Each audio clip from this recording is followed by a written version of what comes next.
My topic was on the evolution of pathogens and how they have evolved in order to evade the host's immune system. So there are three major ways that pathogens have evolved over time to kind of evade the immune system. The first way is that they can vary the surface properties of their cells.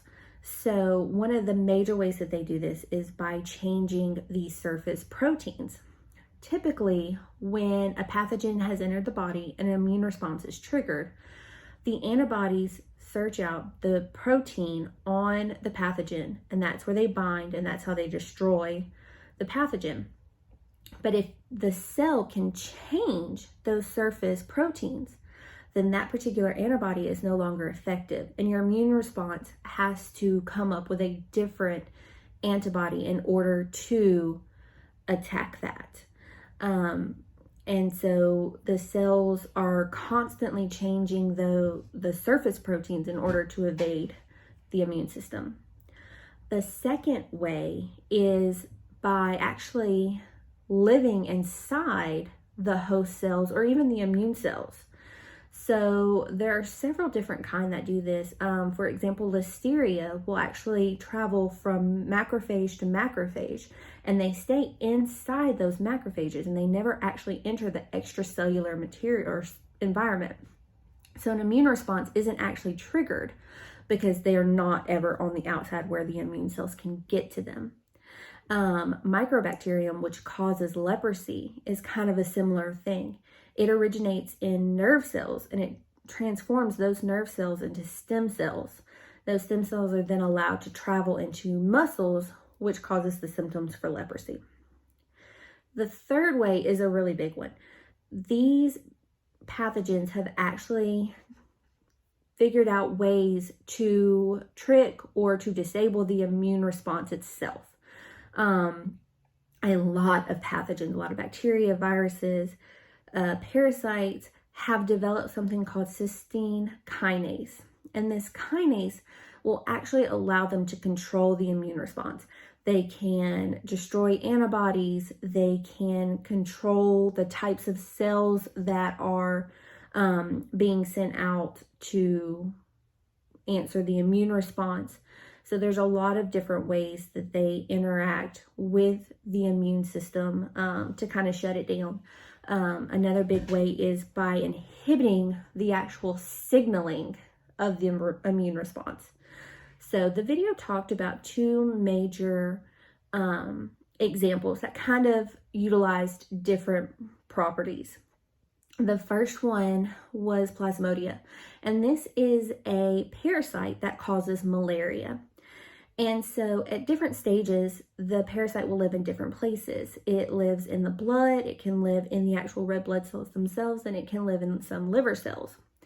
And so, for example, the ones that are in the red blood cells themselves, because red blood cells are not nucleated, they typically are passed by the T cells. So the immune system isn't really monitoring these. They're just allowed to kind of float throughout the body until it gets to the spleen. The spleen is what's filtering your blood to take out anything that shouldn't be there. And it can tell these infected red blood cells because the infection causes a rigidity of the cell. So the cell doesn't move, the membrane doesn't move the way that it's supposed to. And that's how the spleen can get rid of it. Well, to counteract that, the parasite can actually adhere to the capillaries, particularly in the brain. When that happens, the parasite is able to cross the blood-brain barrier and actually can cause cerebral malaria. In another example, for those that are living in the actual bloodstream itself, they can change the proteins on the outside to keep the immune response constantly working. So they have about 60 different proteins that they can switch to. There's only one protein that is ever expressed at a time. And what happens is, as the infection increases, it reaches to a point where the antibodies are formed and the immune response is triggered. And so then it drops off. Well, once it drops off, that triggers a response in the parasite, which will switch its protein on the outside. and it causes another infection.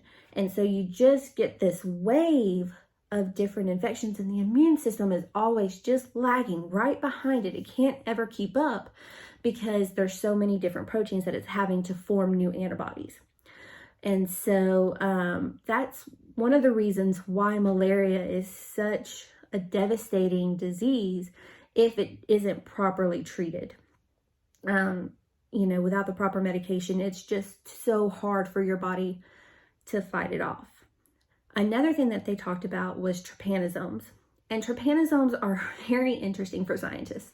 They still haven't quite figured out how they work. So a trypanosome is a blood infection, and it is coated in a single layer, a thick single layer of a protein. Just one protein covers the whole thing.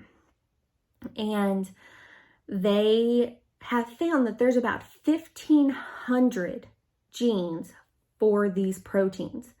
And it just cycles.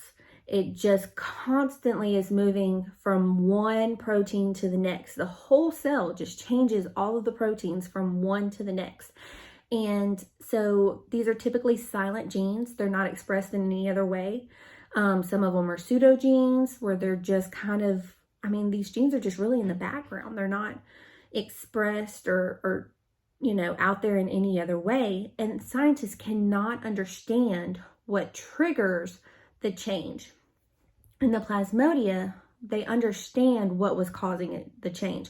It was the drop off caused by the immune response that triggered the Plasmodia parasite to change and cause a new protein to form. But with the trypanosome, it's just cycling. And so they're really quite fascinated by it, but they really haven't figured out how to combat that. So that is, all of these different ways that the bacteria and different pathogens have developed. It's just like a chess game, and the immune system is just trying to match it, which is why it's so important that we have the appropriate antivirals, antifungals, parasitics in order to combat these evolutions.